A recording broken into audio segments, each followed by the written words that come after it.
It's time to check in with sports. Meg Storm's joining us. And Meg, the Oil Kings have another long wait until their next playoff series. Yeah, they have a full 9 days until the Kings see game action again, coming off a series sweep over the Brandon Wheat Kings and punching their ticket to the Eastern Conference Final. Next up, the Moose Jaw Warriors, a team that is also coming off a series sweep, edging the Medicine Hat Tigers in convincing fashion.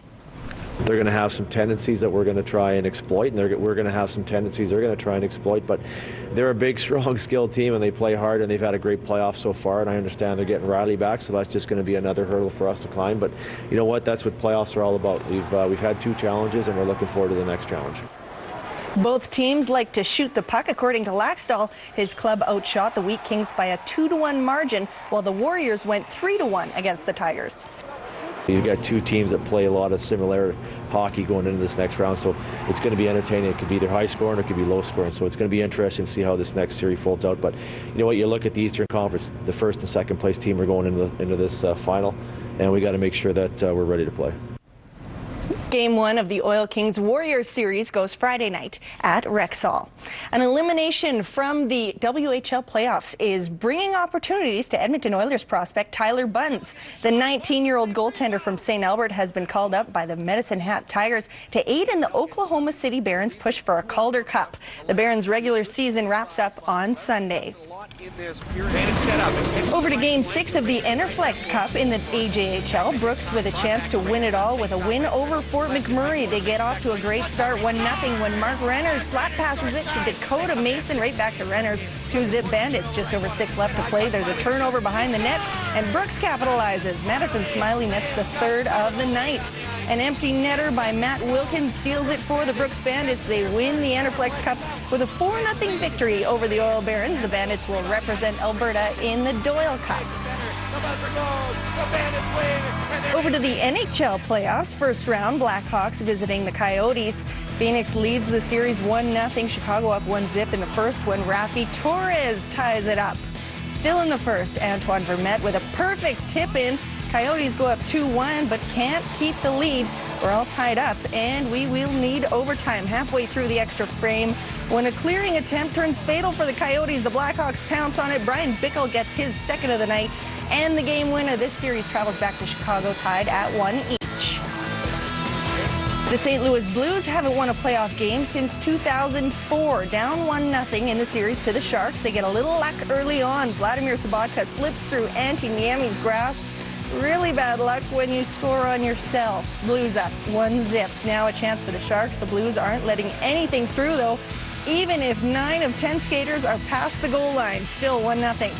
Now in the second, TJ Oshie ducks, fakes, and passes to David Backus. Blues win 3-0 to tie the series at 1 apiece. The New York Rangers seemed unstoppable in the regular season, facing the 8th-seeded Ottawa Senators with a 1-0 series lead. Anton Strawman opens it up on the PP. It's 1-0 Rangers. Now 2-1 New York with less than 5 to play. Zenon Konopka throws it on net, and Nick Foligno follows through.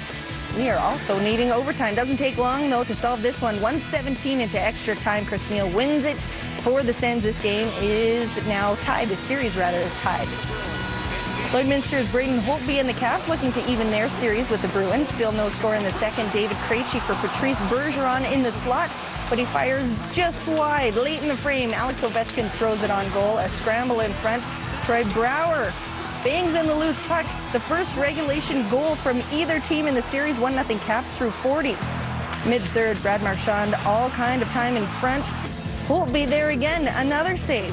Later, Brian Rolston's shot is blocked. Holtby goes for the poke check. Benoit Pouliot goes to it first. His first career postseason goal. Holtby shaken on the play. Pouliot ties the game with just over 7 minutes to go. For the second straight game, we need overtime. Back in front. Backstrom with a shot. Scores!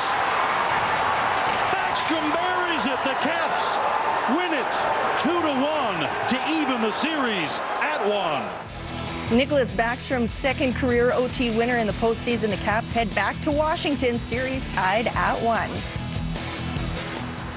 The Flyers may be getting down, but they're definitely not out. They've trailed in both games against the Pittsburgh Penguins and have come back to win.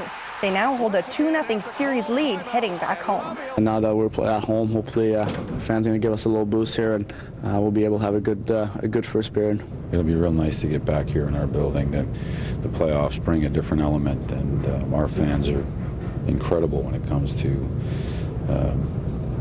raising the roof a little bit. So I hope the whole building shakes. Flyers fans have plenty to be excited about. Not only does their team have the series lead, but they also have one of the most dynamic players in the league. Claude Giroux had 3 goals and 3 helpers in last night's 8-5 win to set a franchise record for points in a playoff game. Game 3 slated for Sunday.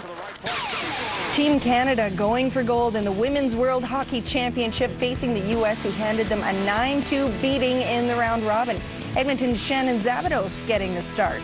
Canada with much more jump than in the previous contest. Costly error for the Americans gives Haley Wickenheiser a clean break. She sneaks it through. 1-0 Canada. Now tied at 3 in the third. Penalties destroying the Canadians' chances. The Americans get a power play goal to take a 4-3 lead. That less than 3 minutes until the U.S. is awarded the gold medal. Canada pressing hard. Megan Augusta ties it up. The gold medal final needs overtime. Just over a minute in, and the Americans get caught on a bad change. Augusta picks it up, passes to Caroline Ouellette. She scores. Canada wins gold in extra time. FC Edmonton looking for their first win of the young season in Tampa to face the Rowdies. First half, great chance for the Rowdies. Yoshitaki is through.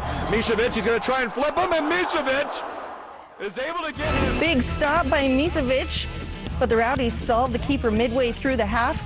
Tikoya Yomada goes top corner on Misevic. It's 1-0 Tampa at the half. Edmonton with a great opportunity to draw even in the 65th minute. Matt Lamb puts it into the box for Sarasay, but he can't get a foot on it. The Rowdies hang on for a 1-0 victory. FC Edmonton now 0-2 on the season. The Edmonton Rush hosting the Buffalo Bandits at Rexall. Pick it up in the third. Rush up 7-6. Corey Small picks the corner. Edmonton now leading by 3. Ryan Ward with a diving beauty. 11-7. A bit of animosity between these two clubs. This might be the longest fight I've ever seen. It ends up in the box, and Chris Corbet a little bit worse for wear on it. The Bandits get one more shot, but the Rush end up taking this one 11-8. Nice emotion in that game. I'll say a lot of blood there. Thanks very much. We'll be right back.